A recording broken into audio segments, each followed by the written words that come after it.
Welcome back to another episode of the Gambling Goatz podcast. I'm Shea, coming to you live from my mom's basement. No Johnny tonight as he had some stuff going on, but don't worry, he'll be back. We'll break down the Sunday games. I'm just going to give you a little quick Thursday Thanksgiving edition breakdown of these three big games coming up to you on Thursday. We got the Bears-Lions. We got the Raiders-Cowboys, and we got the Bills at Saints. We got some big games on deck here. I figured I'd, dive in, get some picks in early. Without further ado, let's start. Start with the Bears at the Lions. Bears are currently laying 3 points, and the over-under set at 41.5 points. Lions, they're still on the hunt for their first win. Still fighting hard for Dan Campbell. This team's hungry. They're playing well. They're coming off a couple big heartbreaking losses, where games that they were in the game. They had the chance to win. They just couldn't get the job done in the fourth quarter. And the Bears, man, the Bears are in shambles. They're going to be without their rookie quarterback, Justin Fields here. Andy Dalton's going to be starting. So you know what? I actually kind of consider that a little bit of an improvement, the way, Justin Fields has been playing the last few weeks, with Matt Nagy. He doesn't know how to coach. This guy is just a bumbling idiot. And, I really hope this rumor's true, but apparently after this game, he is going to be relieved of his duties for the Chicago Bears.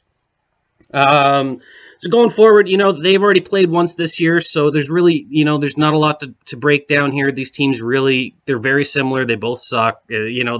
There's nothing really going on there. Their first meeting, the Bears did beat the Lions 24-14, but Jared Goff did have a decent game. The guy did throw for 299 passing yards, as well as 2 touchdowns. And you know what? We really haven't seen that out of him since then. So, I really hope, that he can be healthy and finish this game out. So we don't have to see Tim Boyle come in and try to pick up the slack here in the fourth quarter.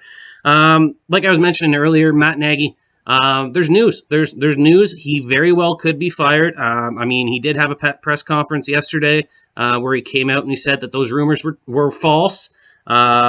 But, somebody had to leak this information. It was reported at a few big names there.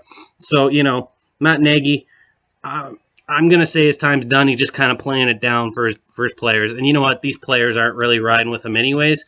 So, I think they're going to kind of just lay an egg here, come out a little flat versus Detroit, who is the hungrier team. Detroit, they're playing well. DeAndre Swift he's having big games, man. He rushed for over 100 yards last week. He's kind of been the only bright side in this whole Detroit offense that's not good. If they can keep that ball rolling, keep that running game going, the Bears are without Khalil Mack this week. So hopefully that will, limit their pass rush, but they have been pretty deadly on the pass rush. They are tied for first place in sacks this season. It's one of those games where, you're going to give me points. I got a hungrier team in the Lions. They're both shitty teams. The total's not very high, 41.5 points. That's not very high at all. You really only need one team to kind of go on a little bit of a tear, and you could get there pretty easily. I'm going to ride with the Lions. I'm going to take the Lions plus the 3 points. I think, they may even win it outright and get that first W of the season, which would be nice to see for this Lions team who's been scratching and clawing this entire season, but just can't seem to get it done when it counts. So I'm going to take the Lions plus the 3 points. I do lean to the under because, like I've been preaching here, these teams are not good. There's not a lot of offense being put up here. It's one of those things where I want to get involved in the total, but at 41.5, like I said, it just takes one team to blow that out and score 27 points and you're screwed on that. I could see, a 17-10 kind of game, which would hit the under, but I could also see one team kind of going out, and that's kind of the game script that Chicago needs to have if they are going to cover this spread. So I'm going with Detroit. I'm going with the +3, and that's my pick for this first game coming to you on Thursday afternoon. Moving on. All right, so we got the Raiders at the Cowboys. Cowboys are laying 7.5 points. The total set at 50.5 points. Both teams are coming off of big losses. They both got the doors blown off. Not a lot of offense being put out in either of these squads. The Raiders only put up 13 points against the Bengals, while the Cowboys were held without a touchdown versus the Chiefs. This Raiders slump, everyone's seen it coming, with the loss of Gruden, with the loss of Henry Ruggs. It was a matter of time before it happened.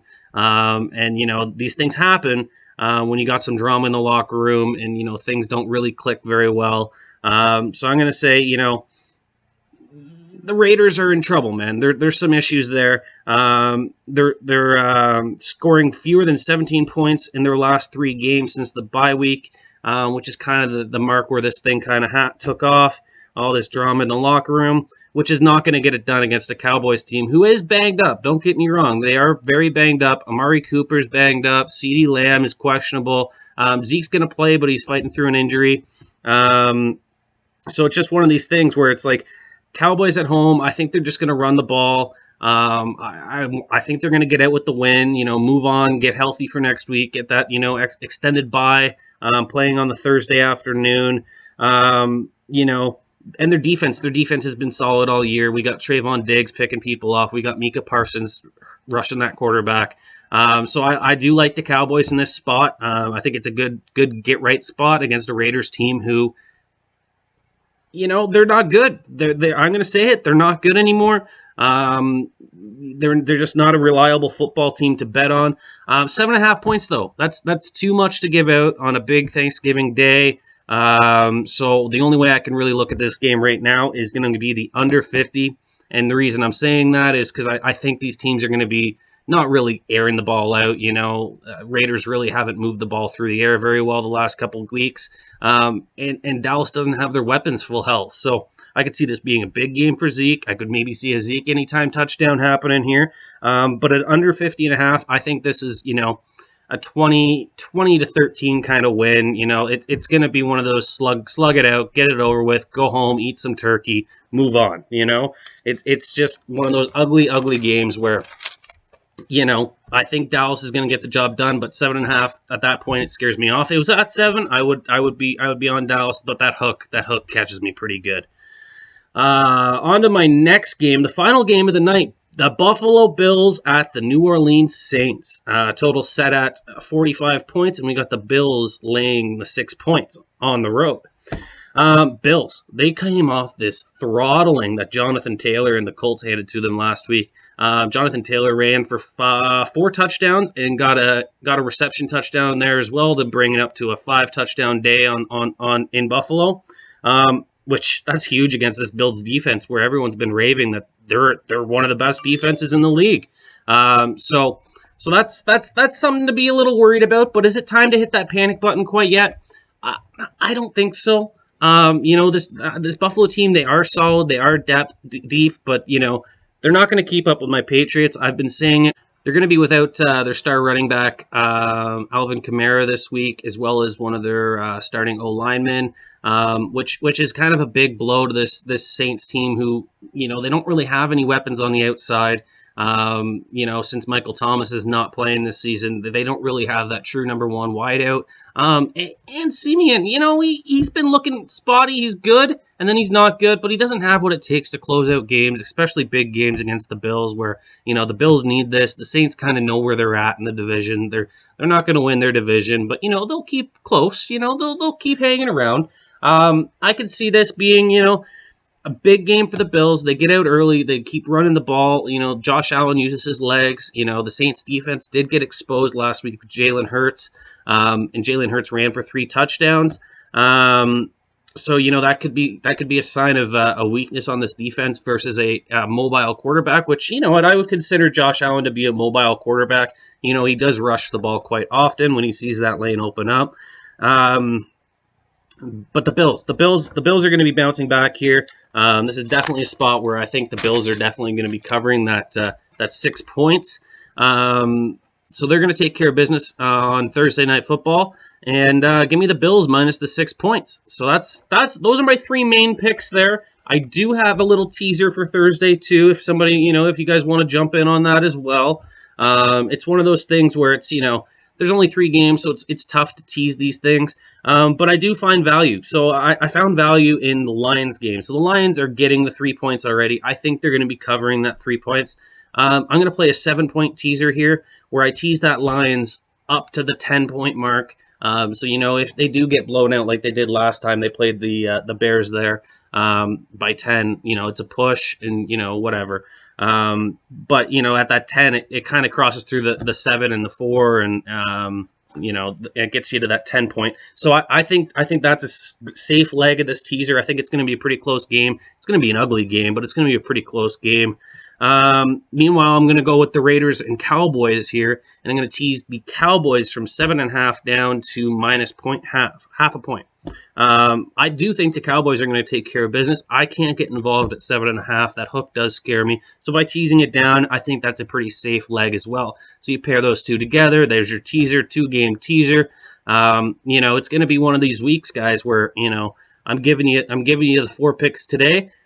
I'm coming back out with another episode for tomorrow when we break down these Sunday games. Johnny's going to be joining me. Make sure to like and subscribe our video. And, follow us on Twitter. Follow us on Instagram. I posted 6 prop tickets on Sunday, and I went 4-2 on the props. So, I did the 1 o'clock games. All the 1 o'clock games hit by the first half of the 1 o'clock games. So, I was getting a little red hot with the prop tickets there. So if you do like to make, your Sundays a little bit more interesting, tweet along, follow the Twitter. It's at Gambling Goatz. Same with the Instagram. And, let's make some money this week. Happy Thanksgiving. Eat a bunch of turkey. Let's go Bills.